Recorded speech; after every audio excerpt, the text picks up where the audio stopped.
I Are we like on? the idea. Nearly. I like the idea that people are missing out. So um, we've just started the recording for people that are watching this afterwards. You've just missed a great conversation. We had some incredible tips that would be life changing, but I guess you just have to come live to find out. Um, we are doing a little chat before we start recording. So for those that may have been concerned or want to be able to talk about, something that they don't necessarily want recorded at the time, that's what we do at the start of each week. So note to self about that. So last week, Francie was just asking if we had anyone on. We did. And there's a bit of a recording, but I need to just fix it and send it out again. There's a little recording about it. And what two things we discussed was, one was about trying to pull together our requests, or at least have some sort of visibility of what people are asking for. And so that we can sort of upvote that sort of thing if that's of interest to us, and sort of pull together and be able to say, hey, there's 20 of us that are really keen for this to happen, or whatever it is. So that was a really good point. I'm just still trying to work out if we need to create a mechanism somehow tied to AirHeads, or if that's something that Events Air might already have. They have had forums and things before, and so I'd like to check in with Renee about that and see if there's something that we can see what the pipeline is for requests, and also for things that are moving forward. I have seen some other products, online services, that have some really great pathways of like the things that they're working on, and like what's next. And sometimes I can't have all that visibility, but it is very cool to know that something is coming, a fix is coming, or a work, a new feature or whatever. But the other discussion was around symposia inside an event. So when you're doing an abstract submission process, and people are, I think you've spoken about this before, Francie, maybe, where people are submitting a symposia as kind of a package, and so then they're submitting that, and then they also need to submit, the people Individual need to papers. submit their abstracts. Yeah. Yeah. um you, your face says yes, I know that pain. Yeah. Yeah. So the way that sorry, I had to run out just from my eggs are being delivered today. um, the Priorities. so what we ended up doing, which it's not a perfect solution, and um, it worked for what the client that I was working with, we did some testing and it worked okay. Um, is that they had a maximum of 3 papers per presentation. And so we did the main symposium as the actual submission. And then each of the individual presentations we set up as custom fields. Mm. But because of the limit of fields in the abstract portal, we had to have, because there's only 10, and we wanted the name, the title, and the abstract for each paper. Mm. That was 12 fields, and we only had 10. So we had to Mm. do, I think we did name and title, as in presenter name and title of the Yeah, paper, in one and field. then abstract in the other for each one. Um, and then there was going to be there's kind of a follow-on process of, once that's happened, there'll be an email that goes out to the main contact that says you've been accepted, and please can you give us the details for these presentations, just because there was some, with the way that they did their acceptance, there were potential changes. So we thought about to leave it until that kind of acceptance stage to do that next process, because it was going to be manual. We thought we'd leave it so that we were only having to do it with people who were actually accepted rather than Yeah. everyone. Yeah. Yeah. I think that was the challenge here as well, was that they didn't necessarily know the people at the time. They didn't know the presentations. Yeah, right. And so uh, ideally it's almost like a populating um, a populating drop down for people to be able to submit to a specific symposium Yes. that has already been um, submitted. Oh, so the Yeah, you know what I people, mean? so I might be submitting to a random symposium. Yeah. Ah, well, can you not just do that by having the symposia set up as the theme, potentially? Except they don't Or except they don't know what it is, how do they I think. know what they're joining to then? I This is love I this love is one I of love the those logic. like are you talking about something that Speak, speaking of eggs, yeah it's a chicken and egg.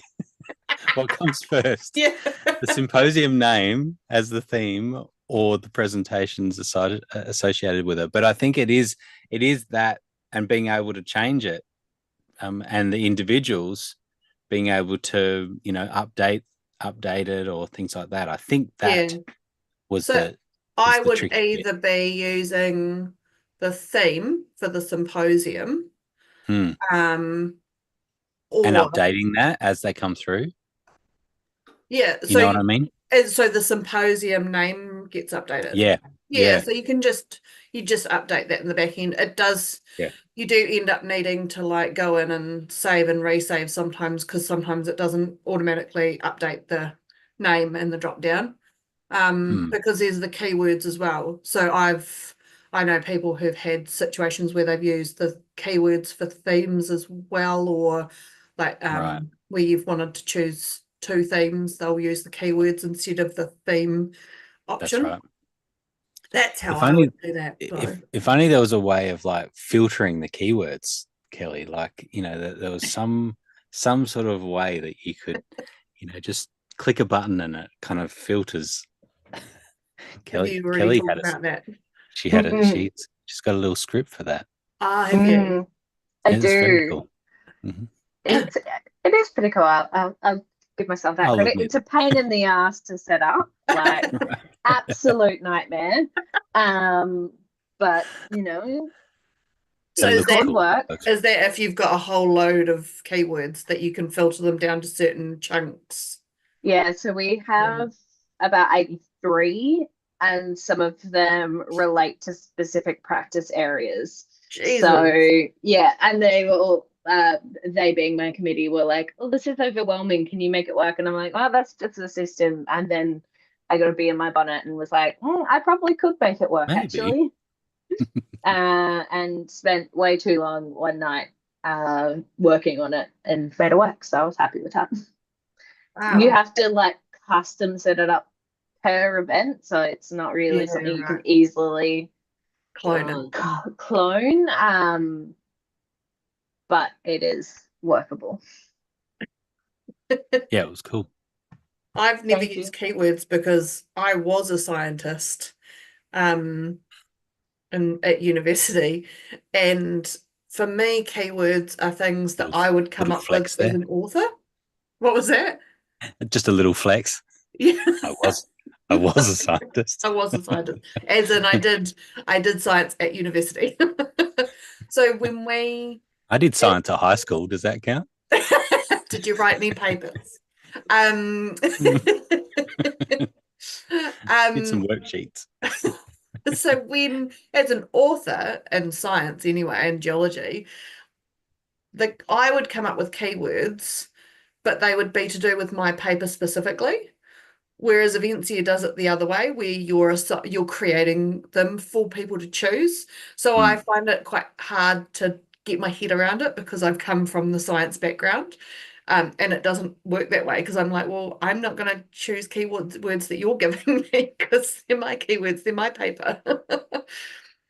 Yeah, it's kind of like tags as it would Yeah, is sort of tag the or term, even right? just It would be another something like theme, category or something. Yeah, you yeah. know. I think I've been looking at it like from like the end, like why am I capturing these Yeah, keywords or themes? yeah, What is that like what is the main reason why I want to do it? And for what's the me, it's purpose? more to help on site for, Mm. when we've got so many concurrents, it's more for the attendees, Yeah, right. how they want to see it. I think the reviewers are reviewing the paper. I mean, yes, we're slotting it into the program, but for me, the main reason why I want the keywords for ours is for the delegates on site. Right. Is that in terms of the attendee app? Yeah, or like looking at, we can code things. Like sometimes we have to manually go in and code certain things for it. But I guess I'm trying to always look at whenever we're trying to change something or whatever, what's the main goal Yeah. for it? Instead of, I think, yeah, I would probably be down Kelly's track and Sarah's of so many keywords and themes if I let our CPD team be in control of it. Yeah. Yeah, that's always my pushback. Why do we need this? Yeah, and it Why is. why am I Ask going Yeah. to spend hours doing something? I know, and it's the question of why. Like, Yeah. and I guess it's also trying to. I know it's great that people want a thing, but yeah, what's the final outcome? Why do you want it to work this way? Yeah. Yeah, Yeah. it's also is because I like to play and do it different. Yes. The challenge. Yep. But my head hurts when I see Kelly and Sarah's. I just think, oh gosh, you girls have fun with that. I'm so intrigued. Yeah. Do you know, it's it's interesting. I think that if we look at the industry or sort of like some of the other competitors for events here, one of the things that we really struggled to find, apart from costing, most other services will charge per something, per attendee, per event, per user, and really events air really does have those three metrics as well. When they're charging as users, attendees, and events. At least that's what's going on in the background. But a key thing when we were looking at other platforms is that presentations. We talk about presentations need to sit within sessions, and lots of these other platforms will be like, you can have sessions, but you can't have presentations. Oh, It's really? like, yeah, and be like, okay, so what about an abstract process? And some of them, and I could be specific, but I just haven't dived into it for a while. But I came unstuck very quickly when it was like, not having presentations timed, sort of timed presentations sitting within a session. Yeah, And so right. I say all this because here we are now talking about even a more complex structure of within, sort of a session or a potential session that is a Mm-mm. symposium, which can have, it's kind of like a mini event within it, and so yeah, it's just interesting looking across. We're getting very much into a niche of a niche, but it seems to be pretty regular that people are having to use some other process. It's like, and I think this lady was having to do a Google Doc, or like a totally separate sort of process that sort of tied into the submission process. So Mm. would be nice to see. I was just thinking about it from a whole industry sort of point of view, that it looks like a problem that could be solved nicely. I think it's one of the, like, it's definitely one of the things that's been great for us is when I think events had changed their agreements where you had unlimited users and unlimited events. That was a massive game changer for us because it meant that now more people in our organisation actually use Events Air. Yes. And also maybe it's also because our CRM is not the best. It means that they understand now that, like, the marketing team understand that, you know what, it's so much easier to set up a registration form or information form in Events Air than it is our CRM. So if anything, when they change that, it means we're using Events Air a lot more. Yeah, that's a great outcome, and it's good for organizations because having a little event that has 50 people going to it now benefits from all of using Events Air. And it teaches all the people that it's the same registration process every time, you know, and it's the same app that you can use on site, even for a 50-person event and that type of thing. I think it was a great move. The issue that they've had, and I've talked to them about it, is that if you're telling one client that it's unlimited and they're paying a certain amount, and then you're telling another client that it's unlimited and they're paying 4, 5, 6, 7 times the amount, and the contracts look exactly the same, you've got a problem, right? Because when those people are talking, they're now going, you can't say that it's just unlimited, because at the end of the day, you are calculating it based on the events, the number of events, size of the events. You're still doing that. And so, because if your needs totally change in the next couple of years and you end up doing a global event and you're putting through, $5-10 million through Events Air, they're going to come knocking on the door and saying, well, hang on a second, that's not what your original contract was based on, even though it says it's unlimited. Well, it's not. And this is why they can't just have pricing on their website, which I would prefer.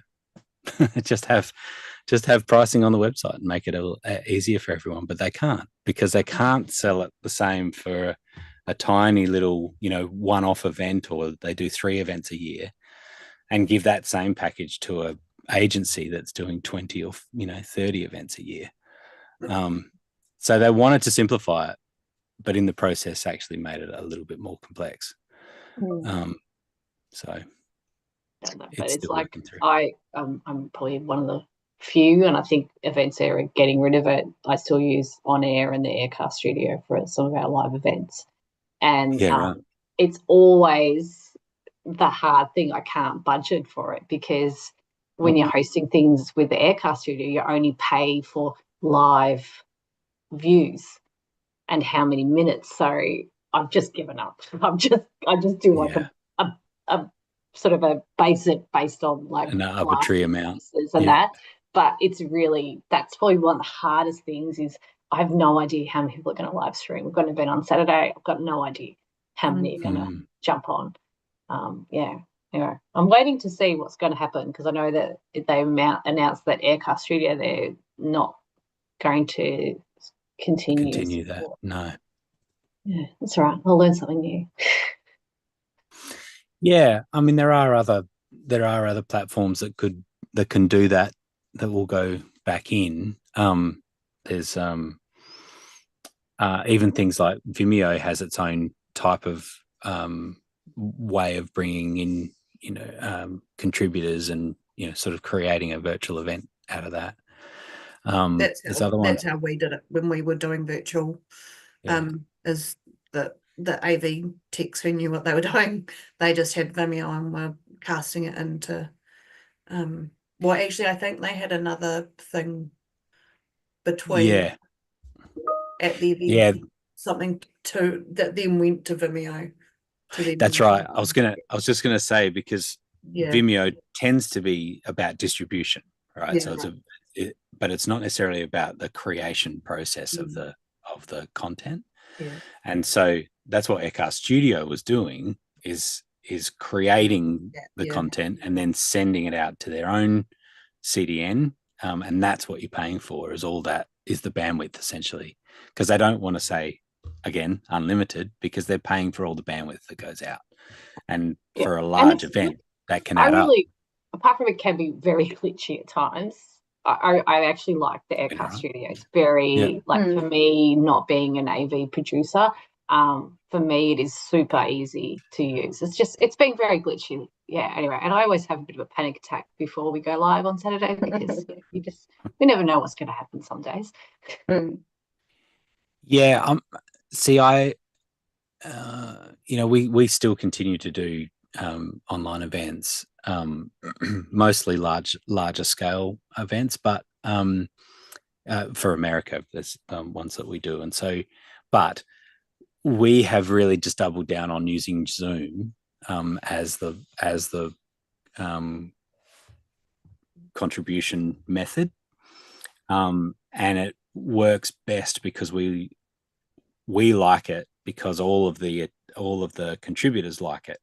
It's super familiar, and so then we can manage it through there, and so then we're able to pull from Zoom and switch and change and add content and do it all that way, and then we can stream that, or we can put it back into Zoom, and sometimes we do that. So essentially have like a speakers Zoom and a attendee Zoom, and we sort of connect them both, and then everyone's just in Zoom, and it just works really well. Yeah, I mean, obviously for our big conference we have an AV partner that does it all for us, but for our like smaller ones, I still like having it all in Events Air, because it means when I can edit it all up, they can, like for a delegate, they can just go into the session. They don't have to watch that whole long. When we used to do it on Zoom, they'd have to watch a whole 6 hours and find where they wanted. Yeah. Actually, the first time we did do a smaller, it was more of a Q&A. It was our first time, because we mainly use Teams. And like if we're doing a webinar with Zoom, I know this is not an Events Air talk, fine.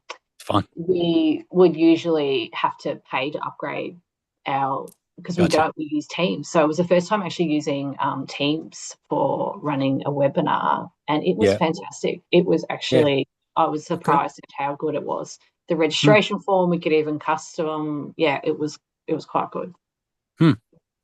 That's good to know. Yeah. Well, the good thing is, my understanding is that Aircast Studio is the thing that's going away, that they're not going to support that, but that the term's just lost. On Air is not, like that's still hanging around, which is good. And the on demand portal and things like that, I think is all super important. It was just not necessarily the live studio aspect, but they don't want to continue to support it, is the thing, which is fair enough. If it starts getting really buggy and something changes and now it doesn't work, they don't want to try to support it. So because I'm sure there's probably not many people using it. I was going to say that's the other thing, is that now that life's sort of coming back to normal, then there's probably more AV techs being in the room, and there's less of that virtual thing needing to happen completely. It's more becoming hybrid rather than just virtual, I would have thought.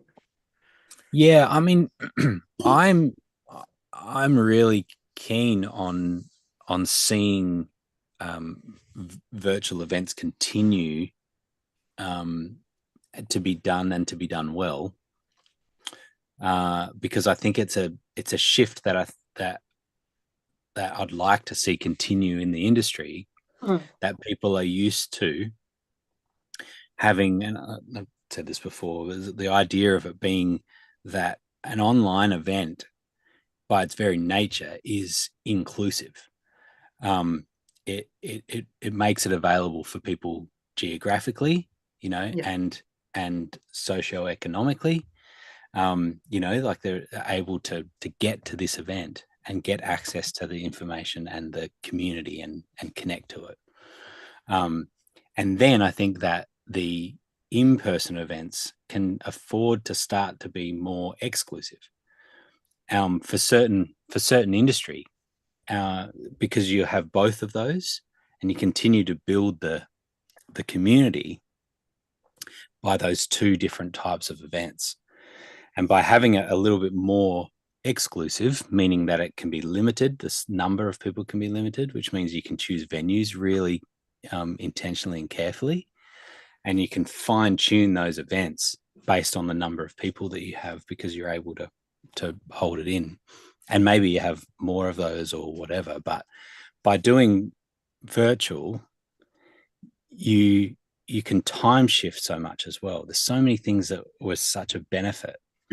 I did an in-person event just recently, and it was hour-long presentations with no real allocation for Q&A. So you bring 200 people together, they sit and listen to an hour lecture, and then they go straight into essentially another one, or you go to a break or whatever. And the breaks are tiny. Inevitably people run over in time, and now your sponsors are getting upset because they've got all their booths. They want people to be spending time, So the big shift on that is to say, take that hour-long presentation, make it available a month before. Now when you come on site, do a 5-minute, 10-minute refresher, and now let's do Q&A and panel discussions and stuff, right? That's cool. Because you can do that. You can shift that. And some studies that I've seen have been you only need about 15% of the people to have watched the content in order for the that Q&A time to be really powerful. And so when you're doing that little refresher, it's all it really needs, and lots of people will bounce off that refresher even if they haven't watched the content. I know CPD is a challenge with that, and there's ways of managing that, but to assume that people sitting in a lecture hall, or a ballroom, are really listening for an hour or whatever it is, and that counts as CPD, it doesn't really. Anyway, that's a soapbox for me. I'll get off of it. No, I agree. I mean, I see a lot of advantage doing things virtually and hybrid. Our associations for Australia and New Zealand, so it is hard. We only have a certain amount of events we can run per year. The only thing is, this year we probably did a few more things that would usually only ever be in person, that we opened it up that people could access the recordings afterwards. But I charged the same price. No one had an issue with it. But the issue now is that the membership is expecting absolutely everything to be. And, it's fine, because I think we're choosing the events that we know can be recorded or can be offered virtually. But it is hard trying to educate why this one isn't going to be and why this one is. So I tend to just hate hybrid, mostly because it's two events. When you're doing live, it really is two events that are happening at the same time, and rarely is the budget extended in that thinking, and also the other human resources that you have to manage it. And so it tends to be that it's like at the Christmas lunch, it's the kiddie table. They're off on the small table. That's the online audience. They're kind of getting a second-rate experience. However, but it's not any cheaper to deliver that, really. To do it well, it's not. That's right. And I do think that the middle ground is that on-demand packages afterwards. Because I think that's really where that still works about content. And so this is always the thing that I think the shift is in the last 50 years is we're moving from content to community. So it was about content, because content was hard to get 50 years ago. You couldn't get it unless you were there at the event. Whereas now you can access it all online. You can sign up to the American Association of whatever and the European Association of whatever and get all their content. So when it's competing for that attention, a key reason people want to come together is for community.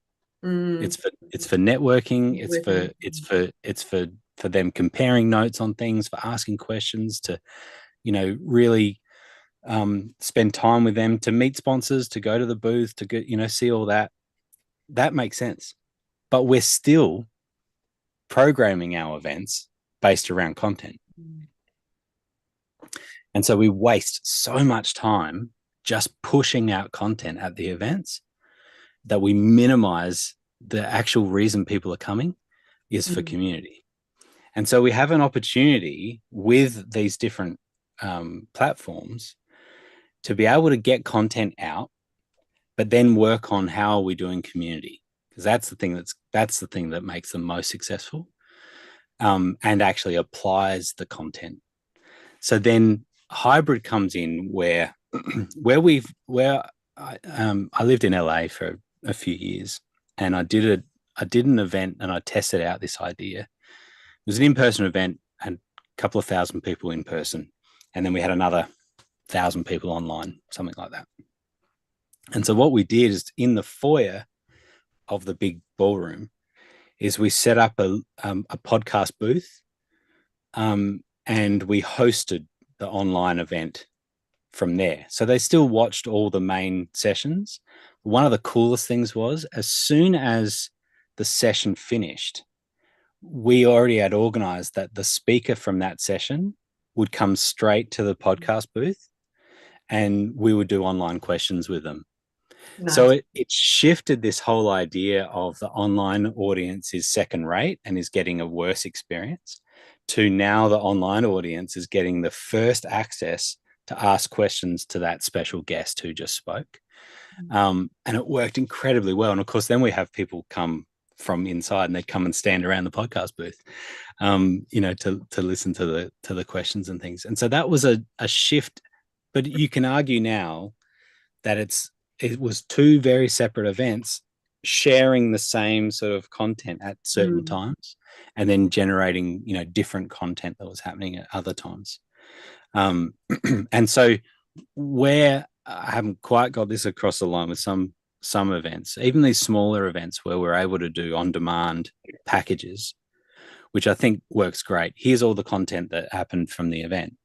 The ideal is then 2 weeks later, we get a panel back. We do an online event with the guests, all the guests from that event, and now we just do an online panel Q&A session. And I mean, it's easy enough to organize.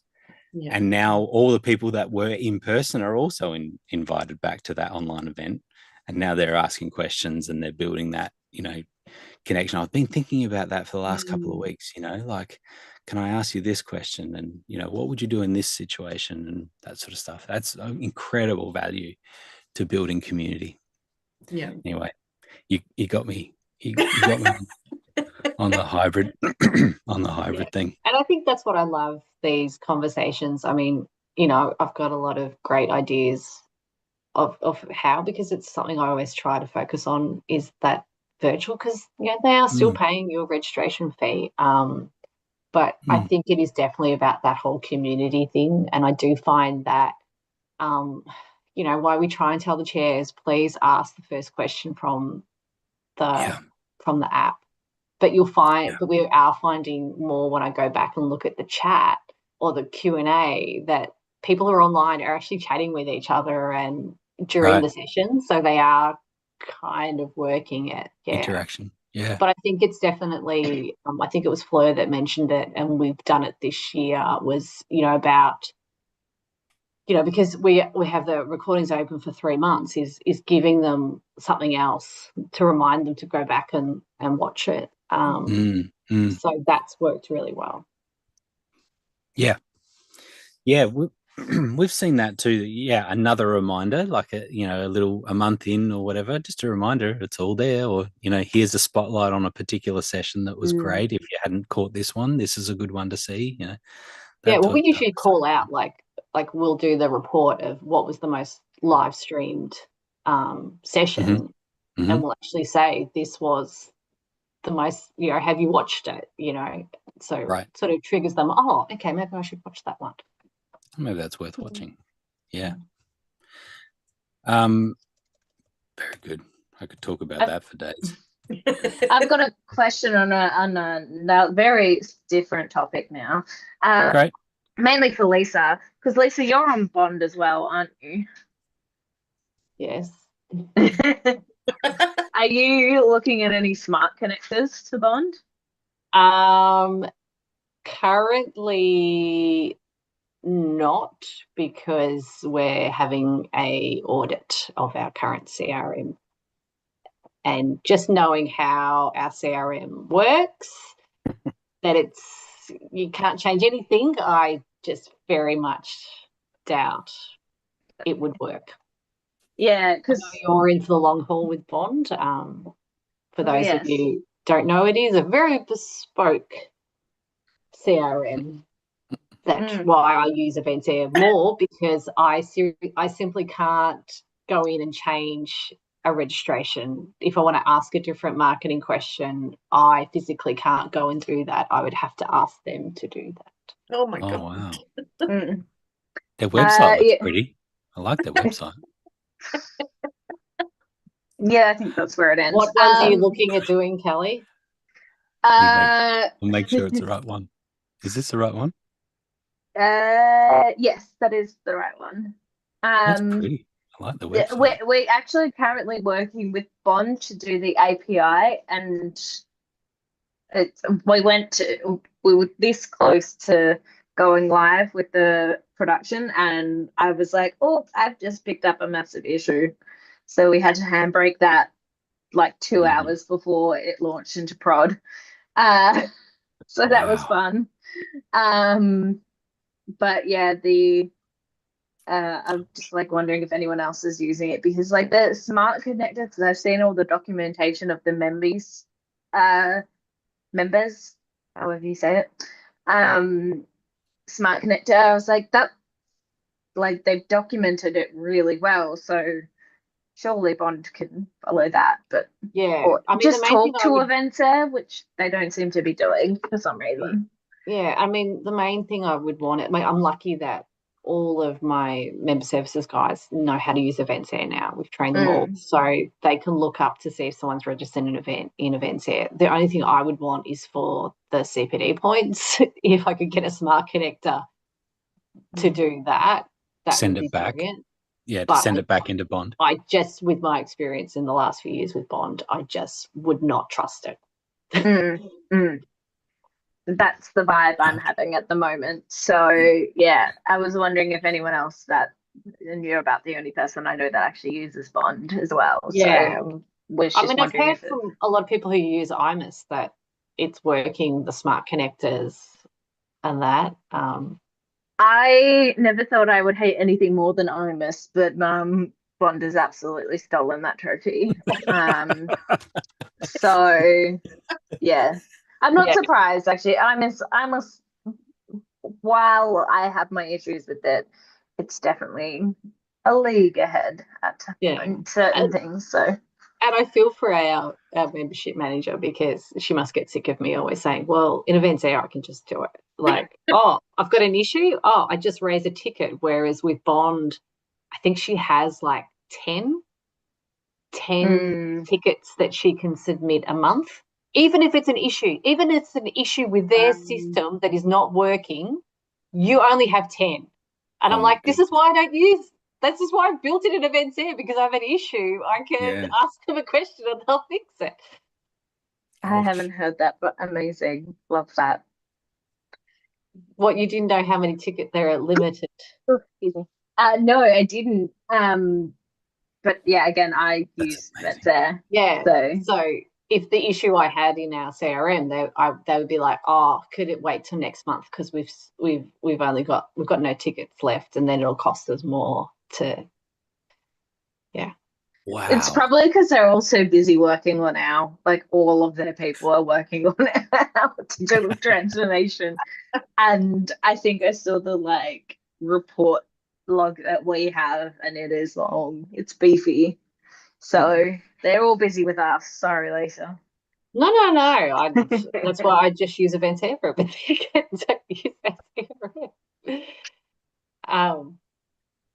Good stuff.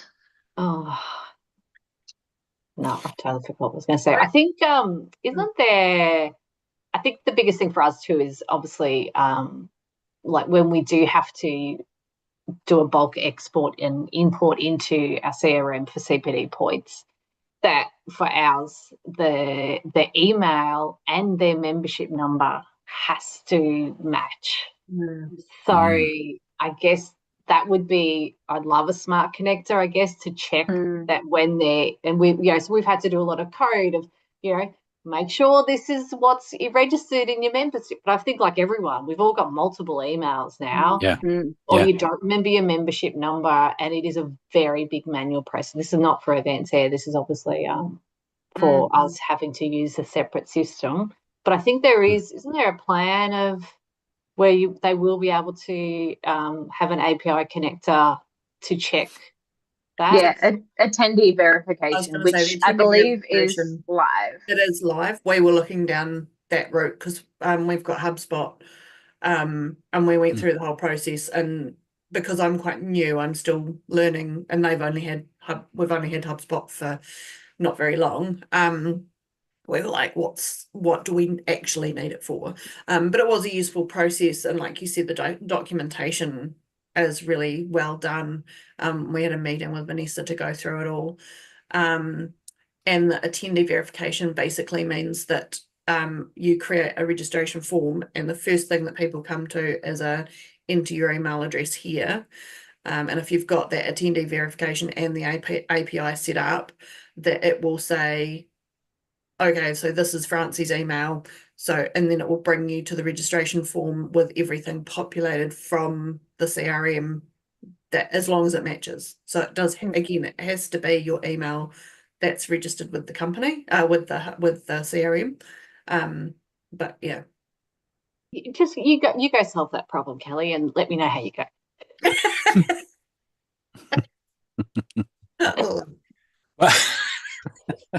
So self-centered, censored. Well, I've got all these emails to get to from my holidays, so I've got on my list for this week. The last week we were with the Airhead from the UK was talking about how they had done a smart connector with Xero, and they kind of had nothing but trouble for a while, but then it has kind of got to a point where now it's pretty good. They're pretty happy, but yeah, so there has been some teething issues with the different smart connectors, is what I've heard. But I feel like the Xero, sorry to interrupt, the Xero integration has been in work since like 2018, and in 2018 it had nothing but troubles. But I have heard other people have using like the actual smart connector rebrand, and that's been fine. Because in a couple of the places that I've used Events Air, some are like, Xero just does not work, and others that are where it's like, oh no, it does work. So it's great. Yeah. I think it obviously always depends on how complex the configuration is for the organization, right? Like and what they need to track, and all of that sort of stuff. But it is the reality of connecting two totally different systems and trying to talk a language that works for both. So I'll just show you quickly something I've been playing with. We had I may have mentioned it previous weeks, but the need to be able to print, or more specifically PDF, a program of an event. It's great that we're moving away from paper, and that's great, people using the apps, but my eyes were opened when I realized that how many times people actually need to prove, like have supporting documents for an event. And so they need some sort of document that says this is the program of the event, is a great supporting document, whether that's for a visa application or CPD, or even just getting approval from their their bosses or whatever. They need to be able to say, this is what I'm going to. And when the more tracks you have, or the more concurrent sessions you have, the more complex that is to try to print. Print or, and or PDF. So I wanted a way that it didn't matter what event it was. It would print nicely or look nicely, and no matter what it is, right? So it's not customizing it per event. So this is what I've got to now, where I'm kind of doing 4, even though this is a particular time slot that has whatever that is, 20 something sessions that are happening at the same time. It's just doing 4. And then, it's using the colors from Events Air. So it's all kind of just pulling that through. And then for things like, come down, see, this is like, there's the presentations and the presenters. So I just kind of made a way that you could turn off if you didn't need to see all the presentations, you could do that. And even the roles as well. I think it'll be like, you can see there, it says the chairs. You could turn that off too. But, and then the different days. So then what it looks like, this was a nightmare to create. But we got there to where it's at least conforming to A4 quite nicely. Can't really do headers and things, but at least it's not being cut off. When you just try to print a web page and it cuts half of it off as it gets to the page, it's not doing that, which is really nice. And fills the page and colors, or if you turn that off, it does black and white. And so that's working pretty well. And if we look at just a totally different event, it still is working nicely. So I was able to send this to someone who was like, we just need to be able to create a document, and so we've got a single image that we attach to the event, but then it's it prints like that. And so then even for a single stream event, it looks pretty basic because it's no concurrent sessions, but and no colors were put into Events Air for that. But it still works, right? Like it. And so then, because it's showing that page nicely, I was like, oh, what does that look like on a mobile device? So then I sort of made it that it just shows one wide. And so now you can have something that you can flick through on a phone, even if you're not printing this. It just shows them all one session wide. As well as then I was like, oh, well, you might as well be able to search a person's name in here as well, right? So on a phone, it could work quite nicely to search across everything, search sessions and presentations and things like that. Shows you all the names that are there and you can find them. So anyway, that's this is another one of those things that you're showing us that we can actually just to tease you. Yeah. Well, but this the thing is, I think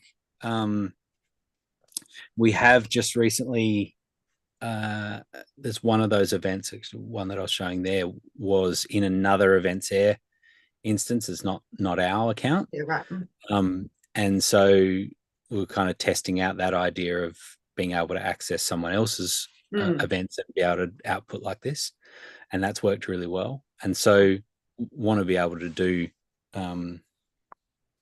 still sort of working out how this could work for people and make it available as like an add-on for you for whatever size event. Have you used, it's obviously not as fancy, but have you used the event info site? Yeah. And we played around with that. And it was just once we got to 20 concurrent sessions. Yeah. It just started to fall apart a bit. Yeah. I'm very lucky in that I've not had to do anything that big. Right. And it's worked okay. Yeah. Yeah, that's fair enough. Yeah. So it's anyway, just sort of still playing around with it's it was particularly when someone was like, can I get some sort of document that I can attach? I was like, not really, not easily, like for this complex event. So anyway, that's where that's sitting at the moment. I will just do it for people who don't have access to Grant. If you're watching, the event info site does have the ability to print. It comes with its own little button, and yes, it does work reasonably well, and you can embed it into your website and stuff. But it does fall down at lots of streams. Yeah. I'm also curious because I've just discovered something. So there's again sidestepping ridiculously. I never used to do an edit confirmation email in my forms because I very rarely let anyone edit them. And if I did, then I'd just resend the communication. However, in the event that I'm just doing, I've had someone who's managed to register twice using the same link, caching, I'm guessing. But they didn't get a confirmation email the second time they did it. This particular instance was really weird because it was one of those, the second person overwrote the first person. So it was an edit of the original, but he was on a different computer. It's weird. It's really weird. But so I don't know where I now am adding in an edit confirmation email to everything just in case that happens again. And I don't know. Yeah, so it didn't used to be that you had to have an edit. It used to be that if you didn't have an edit confirmation and they went back in, they'd just get the new confirmation email, I think. So they didn't get the second one because they were editing already it and I'd not selected the edit. I'd not added in an edit confirmation email. So yeah, it's weird to start with the way that it worked. Like I actually don't know how it happened because I didn't have. There's no link in the confirmation email, so it's not like someone clicked to open it up again. Yeah. And he said that he was doing his on a different computer at a different time. So I don't understand.